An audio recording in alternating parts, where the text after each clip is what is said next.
विपरीत परिस्थिति में सरकार का भी संचालन कर रहे हैं।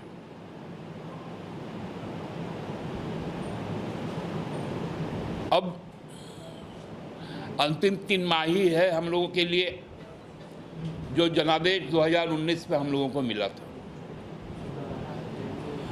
उस वक्त में जिस इस राज्य को पुनः राजनीतिक तौर पर अस्थिर करने की जो साजिश फिर से भारतीय जनता पार्टी ने शुरू की है, इसके खिलाफ अब झारखंड में अपने अधिकार और सम्मान का एक लड़ाई फिर से शुरू हुआ। आज आप लोगों ने देखा होगा कि हमारे यहाँ के जो प्रतिपक्ष राजनीतिक दल है, उन्होंने अपना एक कार्यक्रम आयोजित किया, युवा आक्रोश रैली।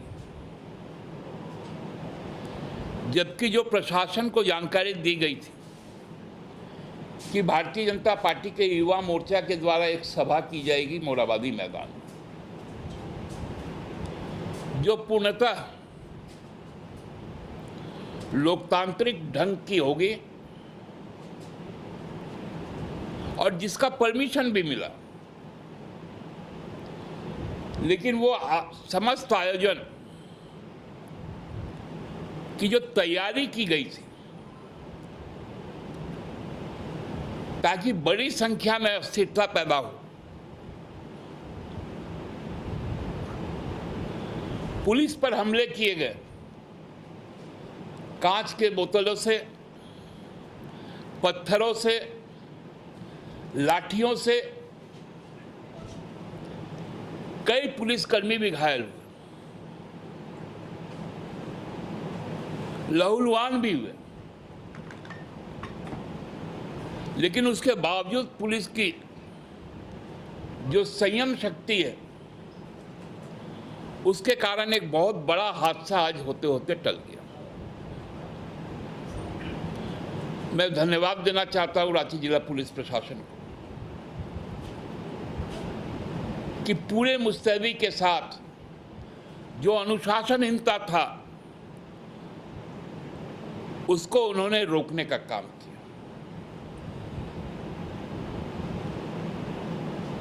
आप समझ सकते हैं कि पुलिस का जो बैरिकेडिंग था, क्योंकि सभा स्थल पर कोई बैरिकेडिंग नहीं था, लेकिन जब सूचना मिली कि लोग वहां से चलकर मुख्यमंत्री आवास तक जाएंगे, तो जो निषेधाज्ञा का क्षेत्र है उसको पुलिस ने सुरक्षित किया। लेकिन पूरी तरह से भारतीय जनता पार्टी के जो कार्यकर्ता थे, हम कहेंगे कि जो उपद्रवी कार्यकर्ता थे, वो जिस तैयारी के साथ आए हैं उसका फुटेज भी आप लोगों के पास है। लोग वेल्डिंग ग्लव्स पहने हुए थे, उनके पास में कटर था कि बैरिकेडिंग को काटा जाए। ये क्या कोई लोकतांत्रिक तरीके का आंदोलन होता है? गुलेल थे, उसमें से पत्थर फेंके जा रहे थे, लाठियां बरसाई जा रही थी। ये कहीं से भी, और ये युवाओं का आक्रोश नहीं था। युवाओं का आक्रोश तो केंद्र सरकार पर है। केंद्र सरकार ने पिछले संसद सत्र में रामेश्वर तेली जी जो माननीय मंत्री हैं एम्प्लॉयमेंट एंड लेबर के, उन्होंने राज्यसभा में इस बात को स्वीकार किया कि देश में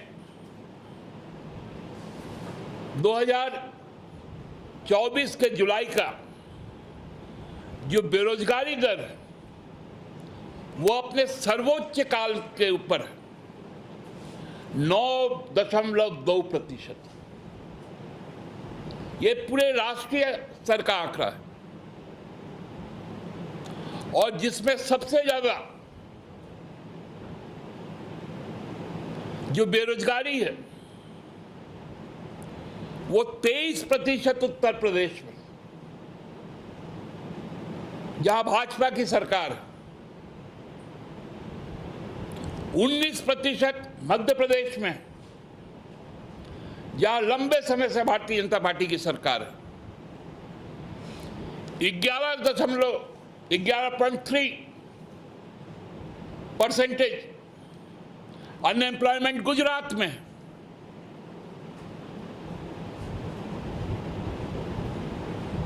जहां भारतीय जनता पार्टी की सरकार आए, टॉप तीनों राज्य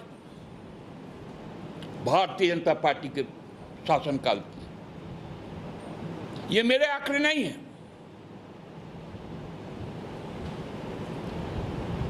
उसी आंकड़े में 23वें स्थान पर झारखंड है,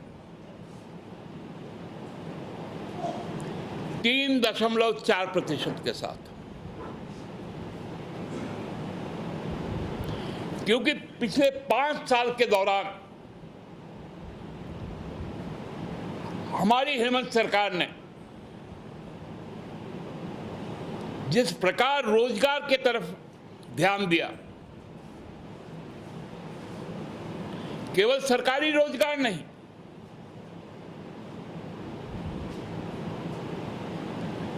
गैर सरकारी क्षेत्रों में भी नियोजन,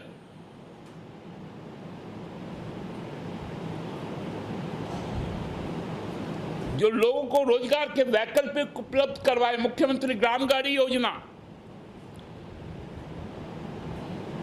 मुख्यमंत्री समृद्धि योजना, फूलो झानो आशीर्वाद योजना, साथ साथ शिक्षा की ओर, चाहे हमारी बेटियों की हो, बेटों का हो,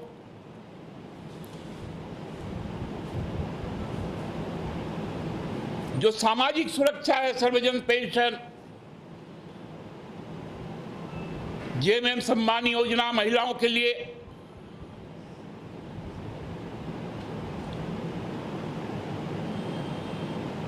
ये तमाम चीजें को करने में जो दिक्कतें आई, फिर भी हमने अपने दायित्व से कभी पीछे नहीं हटे। एक एक गांव, एक एक पंचायत तक, एक एक मोहल्ले टोले तक सरकार के मंत्री से लेकर, मुख्यमंत्री से लेकर अधिकारी तक ट्रैक्टर में बैठकर, मोटरसाइकिल में बैठकर गांव तक पहुंचते और गांव की समस्याओं का निदान करते। पिछले 5 वर्षों की रघुवर सरकार ने जो इस राज्य को,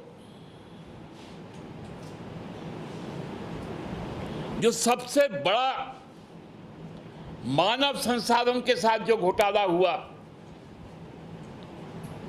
वो घोटाला हुआ कॉन्ट्रैक्चुअल लेबर का, चाहे वो सहायक पुलिसकर्मी हो, चाहे विभिन्न सरकार के अंगों में नियुक्तियां की गई, उसको इस प्रकार से किया गया कि जैसे हेमंत सोरेन का कार्यकाल शुरू हुआ, 2 वर्षों के अंदर उनका वो 5 साल का कार्यकाल समाप्त हुआ। लेकिन हमने एक भी अनुबंध पे जो लोग थे उनको नहीं हटाने का काम किया, उनके लिए वैकल्पिक रास्ते तैयार किए गए। ये कमिटमेंट के साथ हेमंत सोरेन सरकार आगे बढ़ रही है। बहुत बड़ा बड़ा दावा था, 1 लाख युवा जुटेंगे। उसी युवा आक्रोश रैली में हमको लगता है कि जितने बड़े बुजुर्गों का जो झल्लाहट है मोदी सरकार के प्रति, असली आक्रोश तो पूरे देश में युवाओं का मोदी सरकार के पास है कि कहां गया रोजगार। पहले तो नियमित सेना में भी भर्ती होती थी,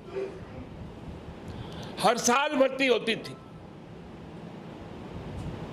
अर्धसैनिक बलों में भर्ती होती थी, रेल में भर्ती होती थी, बैंकों में भर्ती होती थी। अब तो बैंक भी बिक गया, रेल भी बिकने लगा और नौकरियां भी समाप्त हो गई। यही मोदी सरकार 2014 में इस नारा के साथ आई थी कि हम 2 करोड़ युवाओं को हर वर्ष रोजगार देंगे। भारतीय जनता पार्टी से पूछना चाहिए कि वो 2 करोड़ रोजगार जो 20 करोड़ के आंकड़े को छूता है, वो रोजगार कहां गया। केंद्र सरकार में यहां के मंत्री हैं, उनको बताना पड़ेगा। यहां से सर्वाधिक सांसद है, उनको बताना पड़ेगा केंद्र सरकार के पास जो हमारा बकाया है वो कब आएगा।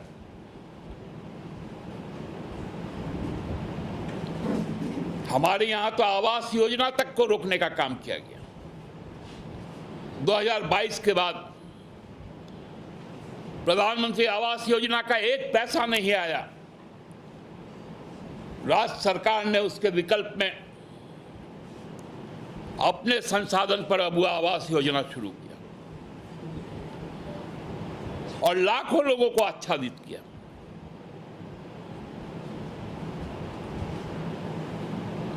कहते हैं कि 30% लोग बेरोजगारी भुखमरी से ऊपर उठ गए और खुद ही बताते हैं कि 85 करोड़ लोगों को हम अनाज देते हैं।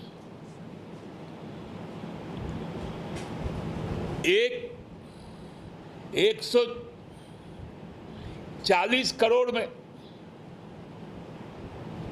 यदि 85 करोड़ लोग आते हैं तो भाई 25% गरीबी दर कहां चल गई।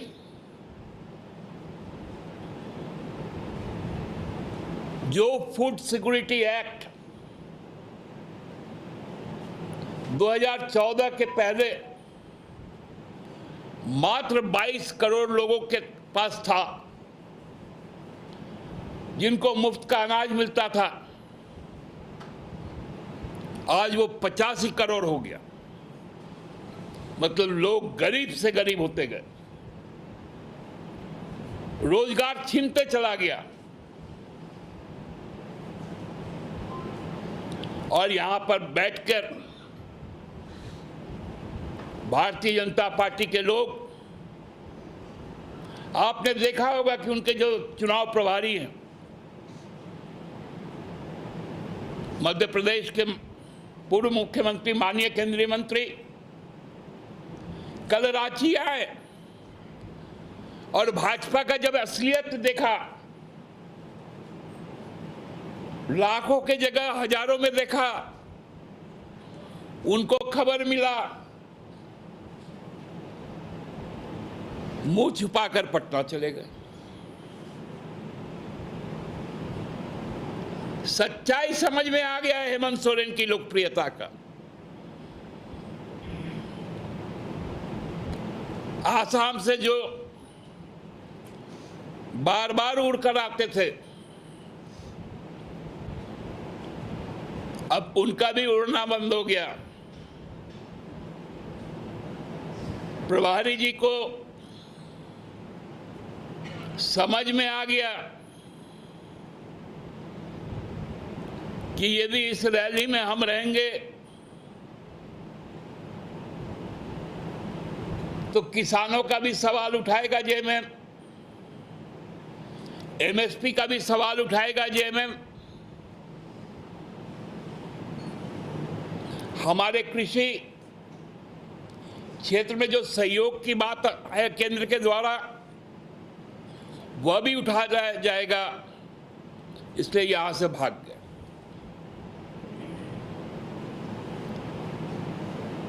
मतलब अब उनको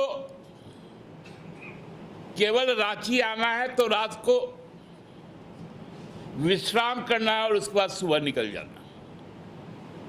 अच्छी है तैयारी। तो हमको लगता है आज का यह भारतीय जनता पार्टी का कार्यक्रम चूंकि झारखंडी जनों के हित का नहीं था,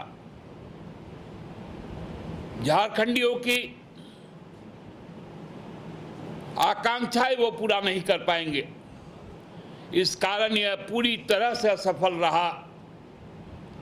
और जगह जगह जो आज अधिकार के लिए झामुमो के कार्यकर्ता उतरे, वो गूंज लोगों के दिलों तक पहुंची और दिलों से होते हुए दिल्ली तक भी पहुंचेगी।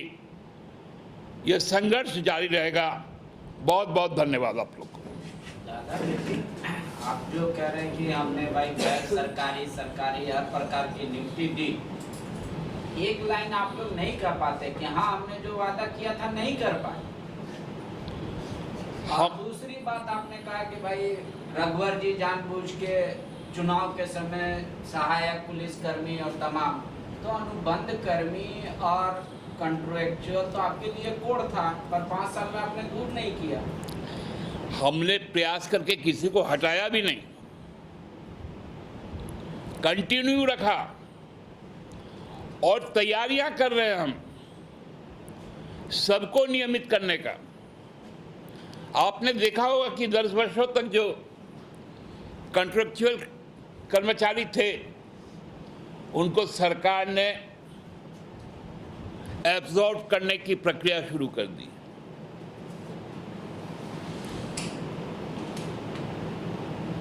मेरे सीमित संसाधन में हम लोगों ने मैक्सिमम डिलीवर किया और उस डिलीवरी को डेंट करने के लिए लगातार केंद्र की जांच एजेंसियां, केंद्र की सरकार और भारतीय जनता पार्टी लगातार साजिशें रचती रही। हम सभी चक्रव्यूह को तोड़ते हुए आगे बढ़े। एक बड़ा आरोप बीजेपी ये लगा रही है कि आज के कार्यक्रम को विफल करने के लिए आप लोगों ने कटीले तार लगाए, बैरिकेडिंग कर दी है, लोगों को आने से रोका। देखिए, ये प्रेसिडेंस तो भारतीय जनता पार्टी ने शुरू की। कटीले तार लगाना, रोड पर कीले गाड़ देना, पूरी तरह से रोड को कंक्रीट से ब्लॉकेट कर देना, हाईवे के दोनों तरफ 40-40 फीट चौड़े और 60 फीट गहरे नहर खोदकर उसमें पानी भर देना, ये अत्याचार की चरम सीमाओं का निर्धारण करने का काम केंद्र सरकार के मोदी सरकार जी ने किया। आज इनको कांटा तार चुभा है क्या? चुभा होगा तो उनको भी ये भी चुभा होगा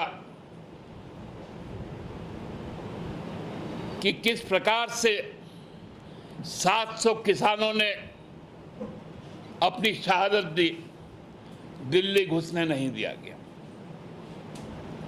आज भी सिंधु बॉर्डर, शंभू बॉर्डर